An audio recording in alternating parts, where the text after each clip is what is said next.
ದೇಶದ ಸಂವಿಧಾನಕ್ಕೆ ದೊಡ್ಡ ಅಪಾಯ ಬರ್ತದೆ. ಈಗಾಗಲೇ ಬಂದು ಒದಗಿದೆ.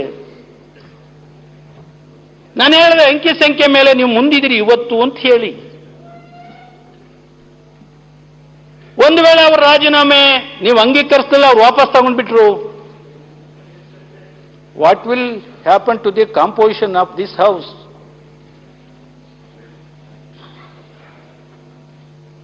ಆಗೇನು ಮಾಡ್ತೀರಿ?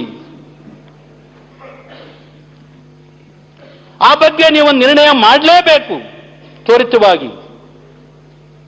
ಈ ದೇಶಕ್ಕೆ ಒಂದು ಮಾದರಿಯ ಸಂದೇಶವನ್ನು ಕೊಡಬೇಕು. ಕರ್ನಾಟಕ ರಾಜ್ಯದ ವಿಧಾನಸಭೆ ಒಂದು ಐತಿಹಾಸಿಕ ನಿರ್ಣಯವನ್ನು ಕೊಟ್ಟಿದೆ ಅಂತಕ್ಕಂಥ ಪ್ರಶಂಸೆಗೆ, ಕೀರ್ತಿಗೆ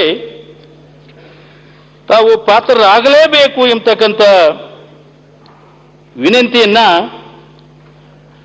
ನಾನೀ ಸಂದರ್ಭದಲ್ಲಿ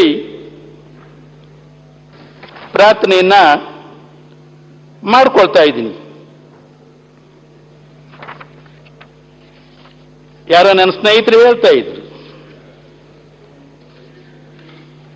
ಯಡಿಯೂರಪ್ಪನವರು ಕಡೆಯವರು ಹೋಗಿದ್ರಂತೆ ದೇವ್ರ ಹತ್ರಕ್ಕೆ, ಸನ್ಮಾನ್ಯ ಅಧ್ಯಕ್ಷರೇ, ದೇವರು ಪೂಜೆ ಮಾಡಿಸಿದ್ರು, ದೇವರು ಬಲಗಡೆ ಹೂ ಕೊಟ್ಬಿಟ್ಟಿದೆ ಅಂತೆ. ವಿಶ್ವೇಶ್ವರ ಹೆಗಡೆ ಕಾಗೇರಿಯವರೇ, ಯಡಿಯೂರಪ್ಪನವ್ರ ಕಡೆ ಹೋಗಿ ದೇವಸ್ಥಾನಕ್ಕೆ ಪೂಜೆ ಮಾಡಿಸಿದ್ರಂತೆ, ಆ ದೇವರು ಬಲಗಡೆ ಹೂ ಕೊಟ್ಬಿಟ್ಟಿದೆ, ನೀವೇ ಮುಖ್ಯಮಂತ್ರಿ ಆಗ್ತೀರಿ ಅಂತ. ನಮ್ಮ CM ಅವ್ರ ಕಡೆಯವರು ಕೂಡ ಹೋಗಿ ದೇವರಿಗೆ ಪೂಜೆ ಮಾಡಿಸಿದ್ದಾರೆ, ಅವ್ರಿಗೂ ಬಲಗಡೆನೇ ಹೂ ಕೊಟ್ಬಿಟ್ಟಿದೆ.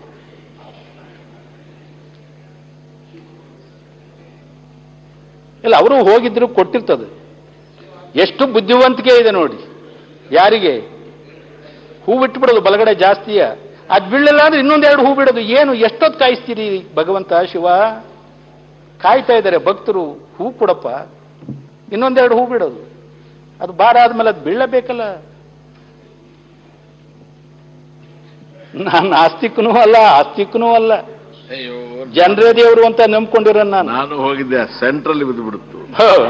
ಸೆಂಟ್ರಲ್ಲಿ ಇಲ್ಲ, ನೀವು ಸರಿಯಾಗಿ ಹೇಳ್ತಿಲ್ಲ.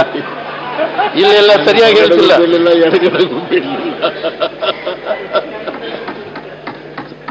ಇಲ್ಲ ಸರಿಯಾಗಿ ಹೇಳ್ತಿಲ್ಲ. ಏನೋ ನನ್ನನ್ನ ಸಮಾಧಾನ ಮಾಡ್ಲಿಕ್ಕೆ ಹೇಳ್ತಿದ್ವಿ. ಹೆಂಗ ದಾರಿ ತಪ್ಪಿಸ್ತಾರ ನೋಡಿ. ಬಲಗಡೆನೆ ಹೂ ಕೊಟ್ಬಿಡ್ತಂತ ಅವ್ರಿಗೂ, ಇವ್ರಿಗೂ ಬಲಗಡೆ ಹೂ ಕೊಟ್ಬಿಟ್ಟಿದೆ. ಹಂಗ್ರೆ 2 ಜನ ಮುಖ್ಯಮಂತ್ರಿಗಳು ಇರ್ಲಿಕ್ಕೆ ಸಾಧ್ಯ ಇದೆಯಾ?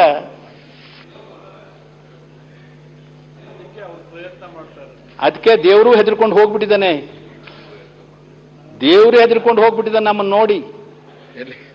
ಕಲ್ಲ ಕೂತ್ಬಿಟ್ಟಿದ್ದಾನೆ ಸರ್ ಬೊಮ್ಮಾಯಿ ಸಾಹೇಬ್, ಬಸವರಾಜ ಬೊಮ್ಮಾಯಿ.